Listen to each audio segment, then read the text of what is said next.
And today's friend is my wife and co-host. How's it going today, Sarah? Hi, everyone. It's going great today. Awesome, awesome. Are you all excited for today's episode of Exploring Anime with Friends? I am. Excellent. Today we will be diving into the first season of With You in the Rain, a very laid-back slice of life released in July of 2025. First, we will introduce you to our main character, Fuji, and talk a little bit about her normal everyday life.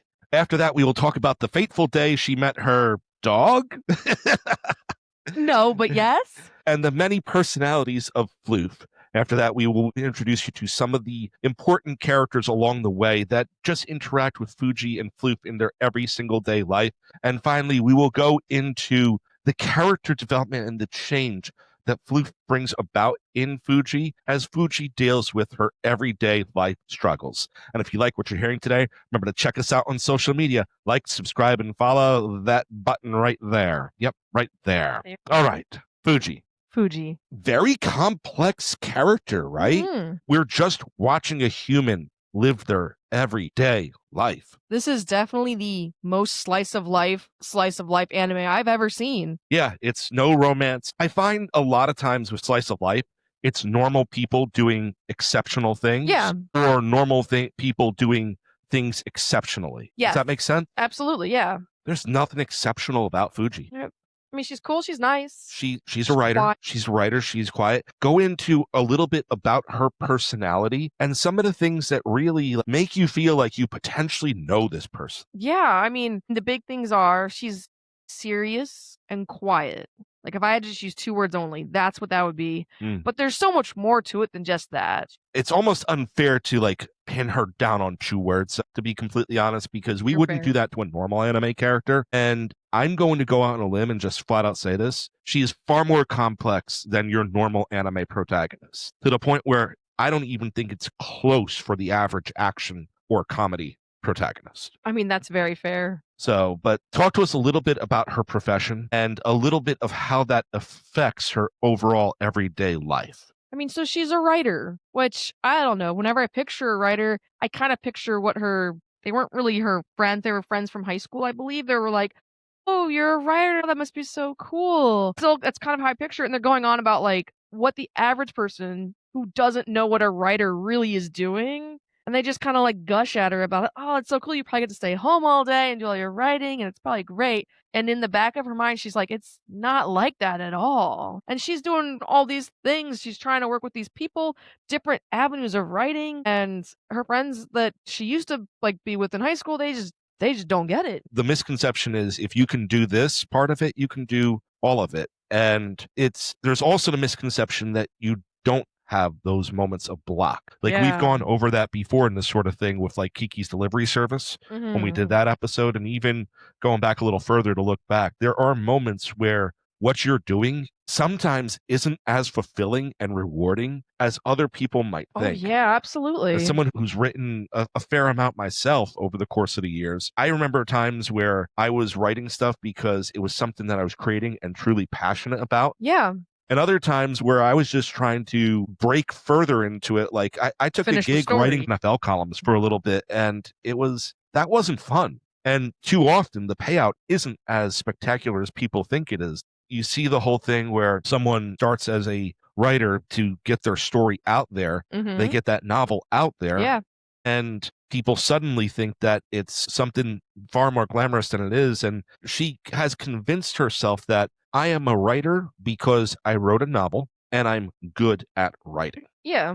But she really doesn't have the passion. Yeah. She does it because it pays the bills. And she's a very realistic person, a very grounded person. She is. She has her everyday normal life that she goes through. There's one episode where it's devoted to decluttering her place. She's somebody who doesn't like to live with a whole bunch of mess around her. She doesn't like the chaos.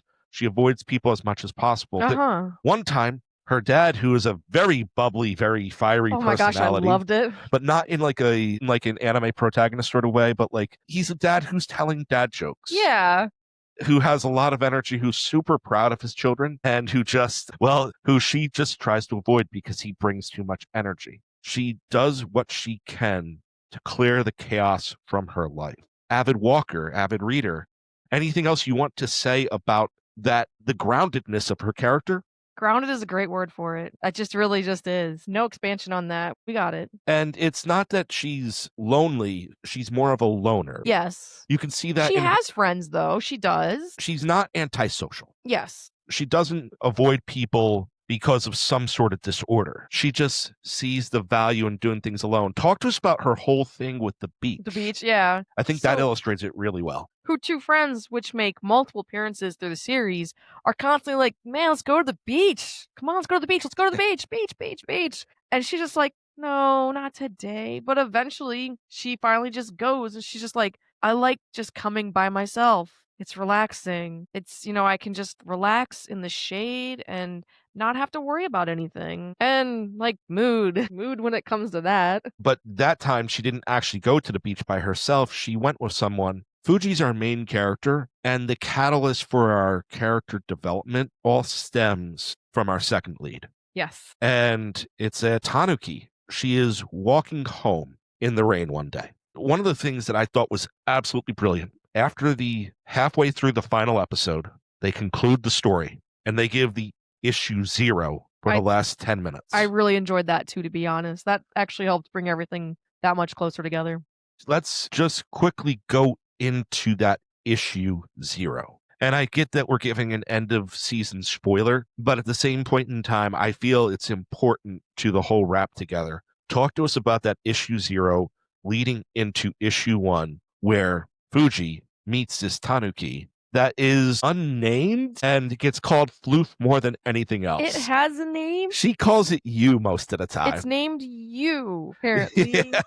But other people call it not like Y-U-U, Y-O-U. Like, hey, you. Yeah, what she just calls it you. And plenty of times throughout it gets called Floof. Yep.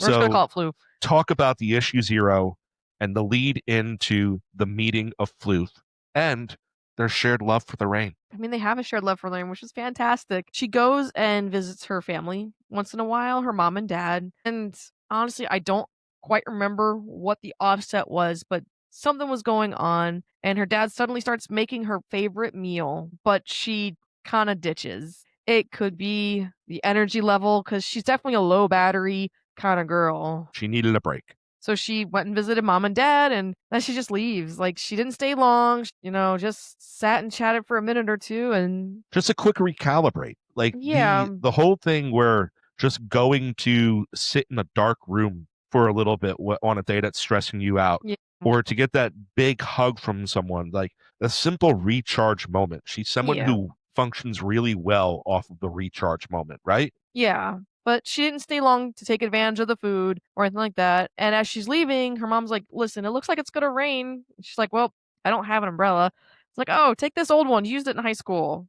Just don't get caught in the rain. So she takes it and she heads out, and she's waiting on a bus stop for a little bit there. And it starts pouring. Like, it starts raining like crazy. And suddenly along comes a grandma and her older granddaughter. The grandma's blind. She's got the white walking cane with the red tip at the end, showing that she's blind. And the granddaughter's like, oh my gosh. I did not even know that. You didn't know that? You didn't see that? I missed it completely. Oh, no, yeah. She's got to be blind. That's what the blind people use. And I've seen that episode twice. You're watching it without me. That's right. But the granddaughter's like, oh man, listen, you stay here, Grandma. I'm going to run up to that convenience store and we'll see if they have an umbrella or something. Because this is crazy weather. So the granddaughter runs off, and Grandma and Fuji chat for a little bit.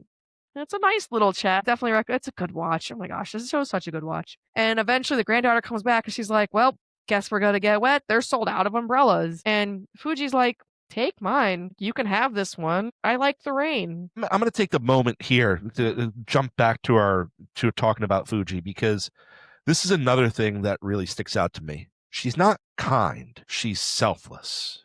Ooh. Does that make sense? That's so good. That is excellent. Because I don't consider, like, a lot of what she's doing, even the nice things she's doing, there's always something behind it. But she realizes that there are moments, people, and preordained moments, perhaps, that are greater than her. Yes. Selfless. I really like that. Right? Like, yeah. I'm not going to give her the compliment of being kind, but she is aware that it's not low sense of self-esteem, her realizing she is a speck in existence. Yeah. and being okay with that. Mm-hmm. So, but continue. So, like, there's a lot of like, no, that's your umbrella from the granddaughter, and like, we can't take that from you. Like, we're never gonna like, we don't know who, you, like, we don't know how to repay you, like anything like that. And Fuji is just pretty insistent on it. And she's just like, no, I seriously, I really like the rain, and you guys can have it. And they part ways. Fuji gets on the bus and just leaves leaves the umbrella behind, leaves them behind, and that's the bulk of that episode. And as she's walking the final strip back to her house, there is this little raccoon dog It's in a adorable. box So adorable. holding a sign that says, like, take me home or something like Yeah. that. And one of the things that it comes up later in the series is when she's talking to her little neighbor girl, Ella. Mhm. She's like, see, you have to be a kind person. You rescued this animal. Oh yeah. And she's like, nah, not really. She's like, well, what was it about it that made it? Like, was it because it was wet? No. Was it because you felt it needed a home? No. And Ella asked her, well, why did you bring it home with you then? And she's like, because it asked me to. Yeah, no Like, reason. That, I think, summarizes who she is. I know that multiple times throughout the series that conversations of fate and predestination happen, wondering if the encounters are all just by chance or if they're ordained to make people better people. And it gets a little deep at a few times without making it existential. Yeah. And that Zero issue kind of concludes that this was a preordained moment Uh-huh. for both Fuji and Floof. Oh yeah. And frankly, I couldn't agree more. She gets him home and he carries in his little box with him. It's adorable. It's so cute. And as she is telling her brother about it, and she is like, I think I rescued a dog, She doesn't because quite know what it is. that's a recurring joke throughout the whole it's thing. it's, Like, it's cute. It's funny. it's the raccoon dog is insisting that he's a dog, which, by the way, fun fact, raccoon dogs are canines. They are canines. And they are to raccoons. To call it a dog is actually more fair, accurate, at least. kind of. Like, it doesn't like being called a tanuki or a raccoon dog. It likes being called a dog, with the exception of sometimes where cat gets brought up. I don't even know. I don't know what that person was thing- thinking. Floof is a little troll. Floof is a little troll. Like, An adorable, cute little fluffy troll, though. Like, I know it's not a comedy. It's a slice of life. It has funny moments, though. There's cute But little moments. Floof very often trolls. Floof is a troll. Floof is a diva. Oh, Floof is a big diva. Floof gets what Floof wants to get. Not in a way that I wouldn't like, though. Like, they did a good job with it. And Floof is highly intelligent because Floof folds up the box that was its home Floof and freaking writes sets on it a to the side. notepad. Yeah, talk to us a little bit about the overall Floof experience. Okay, so Like- first things first, there's this cute little leaf that Floof has on its head. Oh, yeah, how could I forget And, that? like, it's adorable. Sometimes it turns into, like, a little flower. And, like, you and I were talking about it. And we're like, I don't think anyone else sees it change. I don't know, like, if anyone sees it but her. I don't like. She might be the only one that sees the leaf at I all. think no, they see the leaf because I think the mom one point in time comments about the accessory, but I don't Okay. know if they see it bloom or decay or Oh, yeah, double no. or It- turn black. It catches Floof's emotion. It's a mood ring. It is a mood ring. A tanuki mood ring in the form of a flower. Yeah. that wears on the head. It's cute, though, because, it's just an anime thing. Like, when you have that little thing that shows what the emotion really is, it's hilarious. I love it. I love that little detail. And it doesn't need to be a permanent accessory. Yeah, At no, it one comes point in off. time, Floof wanted to wear a hat, so Floof threw the leaf down to the ground. Oh, it was so funny. Oh to my get the hat on. gosh. Like, It was the hat that Fuji was wearing, too. Fuji's like, no, this is my hat. And, like, you are wearing something. And Floof's like, boom. That was Yeah, actually right? hilarious. Not going to lie. oh my god, no, Floof is such an amazing character. Floof- You really see the trolliness and everything as he's interacting with other characters that aren't our lead. Yeah. Because for the most part, Floof is very caring Yeah. and Especially wants to to Fuji. know more about Fuji. He wants to know about her life.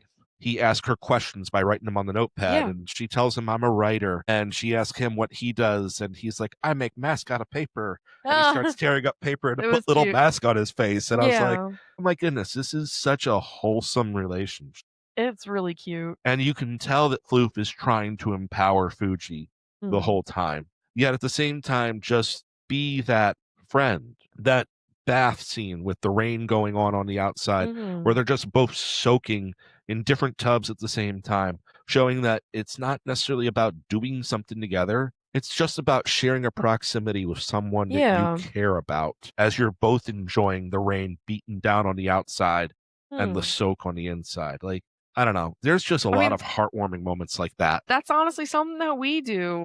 Yeah. We'll both be doing completely different things, but just the fact that, like, you're sitting beside me, your presence is there, it's a huge comfort and just comfy. Yeah. It's very comfy and cozy anime. Mhm. And they have a very comfy and cozy relationship. They do. So if you like what you're hearing so far, remember to check this out for yourself. Watch it on Crunchyroll where we did. It might be on other places, but like I don't know how widespread this was. This is one of those nice hidden gems of a very crowded summer season that really was a nice change of pace and relaxing. And if you like what you're hearing from us, remember to check us out on social media, like, subscribe, and follow. Floof's best moments are when he's interacting with the mom, the dad, Yes. the friends, the girl next door and her dog, Oh gosh, the the dog. Fuji's brother's cat coming over. I can't go into all of this, but let's just start talking about some of these priceless Beautiful Floof moments. moments. We should at least start with Mimi and Ren, Fuji's two high school friends. So they all three are very different from each other. Oh, and by the way, Ren is the one who named Floof. Yes, Ren's the one that just kept calling him Floof. So Mimi though, she's the one you gotta watch out for. She's the grab life by the horns kind of gal. She's doing the thing. She's in your face. She's cool though. Like I didn't mean. I feel like She's the leader, She's a the little leader, bit of a yeah. control freak. A little Yeah. bit of a control freak. We all know those people. Yeah. Maybe those people. Might be those people. Yeah, for real. Ren is very bubbly, in my opinion. Would you use that word? I would And use does that not word. hold She is her not fluids well. hold well. No, she's pink cheeked within the first sip. Yep. So she's very bubbly. She's very happy. Then you have Fuji, who is this very quiet, not shy, but quiet, serious demeanor. There's This is where a Pixar movie, they would 100% be anger, joy, and sadness. Definitely. I mean, Fuji's not sad, but she does still have that, like, her social battery isn't as big as Ren's. Yeah. One of the first time they actually meet it, like, Ren falls absolutely in love with Floof because it's a cute raccoon dog. Like, who's not gonna love that? Mhm. I don't actually remember what Mimi says to offend Floof so much. I don't know, but this is pure diva Floof. This is like Floof was offended. Floof would not go near her. Floof would She not. goes in for pets. He puts up his little paw like, no. No, like, you will not touch me. While Ren's just like, you're so cute. Come here, little guy. He's okay with like, her. You could hear the internal monologue of like, lady, please. Yes, Like, but right? insert different word. Yeah, right. So the fastest way to someone's heart is through their stomach. So they're making dinner. They're making, like, I don't know, it looked like pot stickers. I don't think that's the actual word for it though. I'm gonna call them pot stickers. They look delicious. Why does anime food always look so good? This wasn't even a cooking anime. It looks so good. So they're making pot stickers, and Mimi realizes that there's a little bit of the vegetables left over. So Mimi starts making, like, Floof friendly pot stickers. I'm not sure why she couldn't have put, like, the other ingredients in with it, but perhaps there was an ingredient that dogs can't have. Maybe there were some ingredients in there that she didn't think was safe for a dog. So she made him his own little bowl, and that helped, like, quell the savage beast that is Diva Floof. However, Diva Floof still didn't allow her to pet him by the end. Yep. He just like showed appreciation by clanging his bowl up and down. Yes. He was very happy about the food. Yeah. It eventually allows it to pet. And that's one of the funny things that Floof does all throughout. Just do the whole little paw against the hand that's coming at him. One of the things that I want to focus on is one of the times Fuji's brother and his wife are going to have a baby. Yay. And they needed to do a little bit of traveling somewhere. I'm not sure what it was. I don't remember. But their cat needed to stay with them for a while. And watching Floof interact with this cat was beautiful. Because this is where a lot of times the diva made you think that Floof was a cat. This scene showed you that Floof was a dog. Oh, yeah. Floof is trying so hard to impress the cat. It's bringing all of its toys to share and making a little circle around the cat on the floor. Then the cat just steps out and walks away. Oh, yeah. It's just very cat. Floof is trying to snuggle and everything, and the cat just doesn't want any part of it. And Fuji's explaining to Floof, sometimes personalities just don't mesh, and you can't just be friends with everyone. Yeah. And Floof writes back on the paper, it's like, but I want to be friends. And it's just one of those things where too often a lot of people would have just been done there at that moment. It's like, yeah, no, I made the effort. That's on it's on them. Yeah. but Floof in a very non-pushy way, Yeah. but like in a way to where it's kind of like, I'm going to wait for a moment where I can be someone that this person or this cat considers a friend, and then I'm going to take advantage of that moment. Yeah. To become their friend. And eventually that moment is there like that. And it's like, I think that really just shows everything there. We mentioned the brother on a few occasions. They're twins. Oh my gosh. Him and Fuji are They twins. are actually twins, but like, yeah, they look alike. They're not identical twins. They act alike. Well, They're twins aloof. are different genders.